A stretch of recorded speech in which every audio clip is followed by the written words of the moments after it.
Pendant longtemps, vous avez créé du contenu gratuit et les gens s'y sont habitués. Si un beau jour vous arrivez et vous annoncez « Ok les amis, c'est bien beau tout ça, mais maintenant il va falloir payer », vous allez avoir des problèmes. Bienvenue les commentaires négatifs, les gens qui vous accusent d'être un vendeur de rêve, vos abonnés les plus fidèles qui se sentent trahis. Et oui, ça arrive vraiment. Il y a des créateurs qui lancent leur première formation et qui se prennent une vague de haine. Et pourtant, il y a d'autres créateurs qui vendent de manière ultra bourrine, qui font des lancements tous les mois, qui parlent d'argent sans aucune gêne, et leur audience les adore pour ça. Pensez aux Kardashian, pensez à Andrew Tate, Logan Paul, pensez à n'importe quel gros formateur, pensez à tous ces gens qui vendent hardcore et dont l'audience continue d'acheter encore et encore. Alors, quelle est la différence entre ceux qui se font détester quand ils vendent et ceux qui se font aimer? Je m'appelle Stan Leloup, j'ai vendu des millions d'euros de formation en ligne et je suis le fondateur de Schoolmaker, une plateforme de formation utilisée par plus de 500 000 personnes. Aujourd'hui, on va désamorcer une bonne fois pour toutes votre peur de vendre. Le vrai problème, ce n'est pas de vendre. Le vrai problème, c'est quand votre audience se sent trahie. Quand vous créez du contenu gratuit, vous créez un pacte implicite avec votre audience. Ils vous donnent leur attention,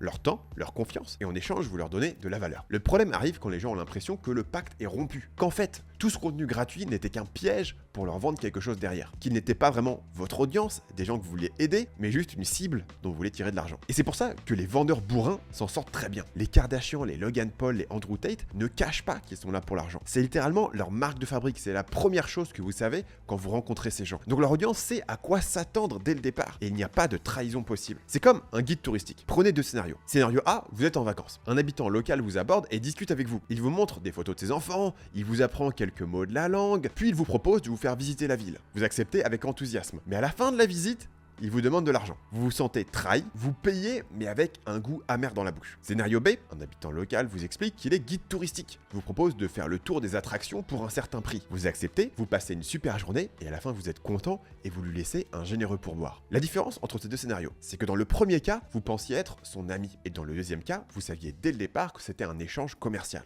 Donc on voit que le problème, ce n'est pas de vendre. Au contraire, plus vous faites semblant d'être désintéressé, plus les gens se sentent trahis. Plus vous vendez ouvertement, plus les gens comprennent pourquoi vous êtes là et ils ne se sentent pas trompés. Et c'est exactement là que la peur de vente devient un piège. Parce que plus vous avez peur de vendre, plus vous cachez vos intentions de gagner de l'argent, et plus vous cachez vos intentions, plus les gens se sentent trahis quand ils découvrent finalement que vous avez quelque chose à vendre. D'ailleurs, regardez cette vidéo. La chaîne s'appelle Schoolmaker. Je porte une casquette Schoolmaker, je porte un t-shirt Schoolmaker. Alors, est-ce que vous allez être surpris quand je vais vous faire un appel à l'action pour aller utiliser Schoolmaker? Non. Et c'est exactement ce que je suis en train de vous dire. Vous allez peut-être sauter cette section de la vidéo. Vous allez peut-être vous dire que mon produit n'est pas pour vous. Mais personne ne va être en colère contre moi pour avoir parlé de mon produit Schoolmaker dans la chaîne Schoolmaker quand sur la miniature j'ai une casquette Schoolmaker. Schoolmaker, c'est une plateforme que j'ai créée pour rendre vos formations plus faciles à vendre en ajoutant un parcours structuré, de l'accompagnement et une communauté. Concrètement, vous pouvez ajouter des étapes à valider sous chaque leçon pour que vos clients passent à l'action. Vous pouvez ajouter une communauté intégrée pour qu'ils s'entraident. Et vous avez des fonctionnalités d'accompagnement comme les coachings, les lives et les consultations vidéo pour apporter beaucoup plus de valeur sans y passer tout votre temps. Quand les gens voient ça sur votre page de vente, ils comprennent que vous vendez un vrai programme avec un vrai accompagnement, pas une vieille formation vidéo en mode 2015. Pour ça, ils sont prêts à payer plus cher, et oui,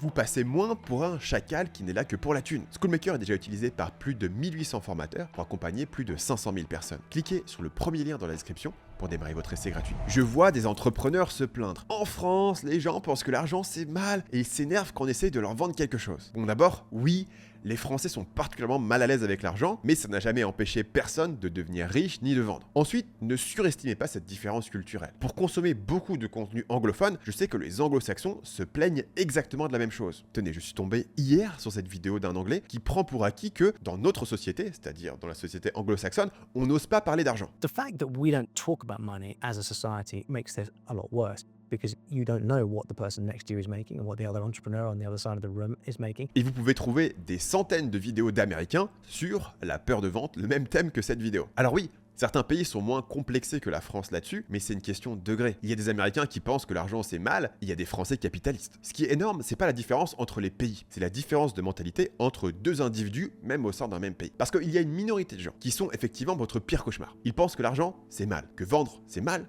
qu'être riche c'est mal, que le marketing c'est mal. Ces gens-là, vous n'allez pas les convaincre et ils n'achèteront jamais rien. Mais posez-vous cette question. Est-ce que vous avez déjà vu une vidéo YouTube nulle? Forcément. Mais est-ce que vous avez pris le temps d'écrire un commentaire de 10 paragraphes pour expliquer au créateur pourquoi sa vidéo est nulle? J'espère que non. Et pourtant, ces gens existent. Demandez-vous, quel type de personne passe 25 minutes à rédiger un commentaire haineux que personne ne va lire au lieu de simplement fermer la vidéo et d'aller regarder autre chose? Ce sont les gens frustrés, les trolls, les losers. Pour eux, s'énerver, c'est un lifestyle, c'est un passe-temps. Et pire que ça, ils sont même pas réellement énervés, ils font juste semblant pour avoir votre réaction. Ces gens sont partout sur internet. Vous ne pouvez pas prendre ce qu'ils disent au sérieux. Ce serait comme prendre personnellement que la pluie vous a trempé. La pluie, elle tombe sur tout le monde. Et les trolls, ils viennent ricaner ou pleurnicher partout. Ça fait partie de la vie en tant que créateur de contenu. Ce qu'il faut comprendre, c'est que la majorité des gens sont raisonnables. Ils comprennent que l'argent est un moyen de coordonner les échanges et ce sont eux sur lesquels vous devez vous concentrer. Et pour les convaincre, il suffit d'être honnête avec eux. Avant, j'étais quelqu'un de timide. Parler en public, vendre, ce n'était vraiment pas naturel pour moi. Le mindset qui m'a le plus aidé, c'est celui-ci. Je ne suis pas en train de forcer les gens. Je ne peux pas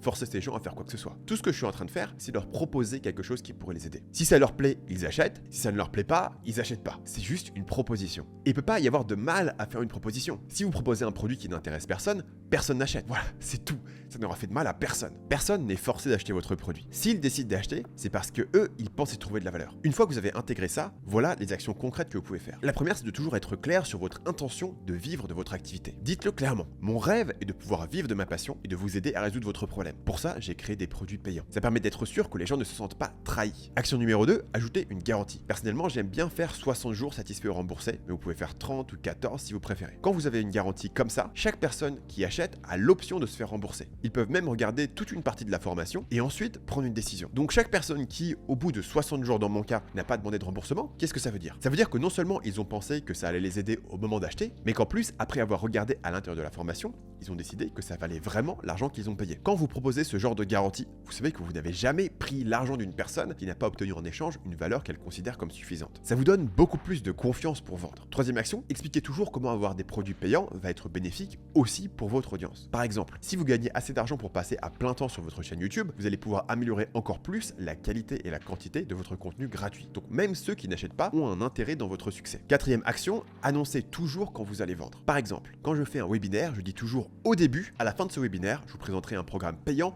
pour ceux qui veulent aller plus loin. Cette simple phrase a éliminé 99% des commentaires négatifs parce que les gens ne sont pas choqués quand je commence à vendre à la fin. Action numéro 5, avouez quand vous êtes nerveux. Les gens le sentent de toute façon. Il vaut mieux dire « moi j'ai un peu le trac parce que c'est la première fois que je vous propose un produit payant » plutôt que de jouer les gros durs. C'est aussi une manière de montrer que vous n'avez rien à cacher et que vous êtes honnête et transparent. Action numéro 6, acceptez vos émotions. Est-ce que cette vidéo va éliminer votre peur de vente? Soyons réalistes, malgré le titre, non. Mais ce n'est pas grave, parce que la peur, c'est juste une sensation. Si vous prenez le temps de l'observer et de la regarder vraiment, qu'est-ce que c'est la peur? La peur, c'est une sensation physique qui existe probablement dans votre ventre et qu'on considère comme étant désagréable. Mais si vous faites un peu de méditation et que vous observez votre peur, vous découvrez que c'est pas non plus la pire sensation au monde. Il y a bien sûr des sensations qui sont meilleures que la peur, mais vous avez ressenti des bien pires douleurs dans votre vie. Et donc, vous pouvez vivre avec et vous pouvez agir malgré la peur. Voilà un autre truc que j'ai remarqué. Avant, j'avais très peur de parler sur scène. Mais un jour, je me suis rendu compte que cette peur que j'avais de parler en public était une sensation physique qui était fondamentalement la même que quand j'étais excité de faire quelque chose. Et la seule différence entre la sensation de peur et la sensation d'excitation, c'était l'histoire que je me racontais dans ma tête